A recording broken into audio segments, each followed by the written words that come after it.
33-я годовщина вывода советских войск из Афганистана. В этот день, в 1989 году, мост через Амударью перешли последние солдаты 40-й армии. Так завершилась почти десятилетняя война. Погибли 15 тысяч воинов-интернационалистов. Всего же через Афганистан прошли 550 тысяч солдат и офицеров. 72 стали героями Советского Союза. В их числе и наши земляки.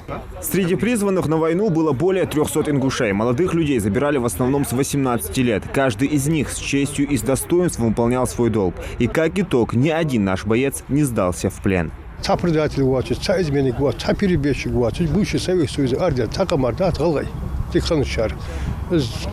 для республики гордость есть. Ни одного предателя, ни одного перебежчика, ни одного пропажи без вести.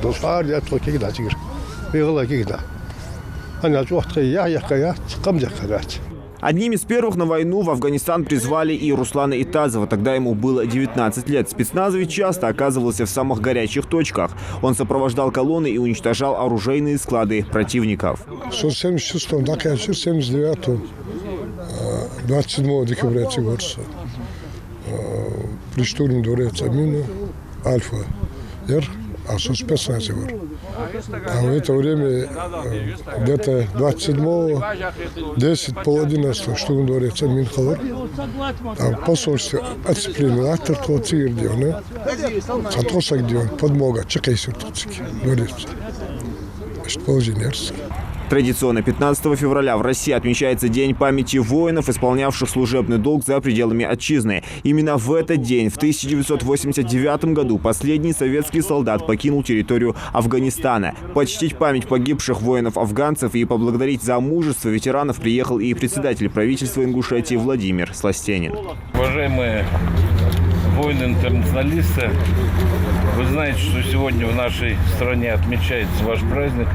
Именно тех людей, кто воевал за пределами нашей страны, отстаивал честь и достоинство. Поэтому решите сегодня от имени главы республики Калиматова Махмуда Али Макшариповича сказать огромные слова благодарности за ваш ратный путь. Он желает всем здоровья на сегодняшний день. Это самое главное. И ту память, которая есть в вас, пронести, и на основании этого воспитывать наше подрастающее поколение. Сегодня сложная обстановка. Вы видите, что эти акулы империализма опять хотят столкнуть братский русский народ с украинским народом. Но ничего из этого не выйдет. Потому что не раз мы доказывали свою мощь и силу, приверженность служению Родине и борьбе за справедливое дело. Поэтому еще раз спасибо вам за ваш ратный подвиг, за ваш ратный путь, труд. С праздником. Будьте здоровы. Разрешите мне от имени председателя Народного собрания Мувета Марча Тумгоева искренне поблагодарить вас за ваш ратный подвиг. Я от себя хотел бы добавить, сегодня воспитывая кадетов в кадетском корпусе, мы их воспитываем на ваших ярких примерах. Успехов вам, удачи! Каждый год ветераны боевых действий в Афганистане встречаются у этого памятника, посвященного воинам-интернационалистам на мемориале памяти и славы. Здесь, на стеле, увековечены имена 12 сыновей ингушского народа, не задумываясь, отдавших свои жизни в ходе выполнения боевых задач в Афганистане. Вспоминают военные годы, видятся с друзьями, но с каждым годом их ряды становятся меньше, ведь последствия тех событий все же сказались на здоровье ветеранов. История диана хейч мегдалш хамада. Вела энкиш мекегина бицоан циханжда кегина 19-20 лет. Нормально хозчакабян процессуал хоз хасак дихна гал 20 все награжденные начиная от грамоты президиума Верховного Совета СССР Сухандеца.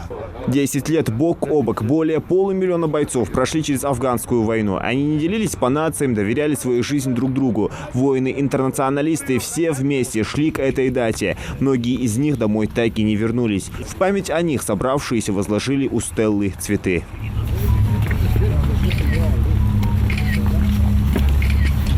Воины афганской войны называют себя одной большой интернациональной семьей. Они часто собираются вместе. Вспоминая всех, кто погиб на этой войне, собравшиеся прочитали коллективную молитву. Зелимхан Калоев, Мухаммад Билакиев, Новости 24.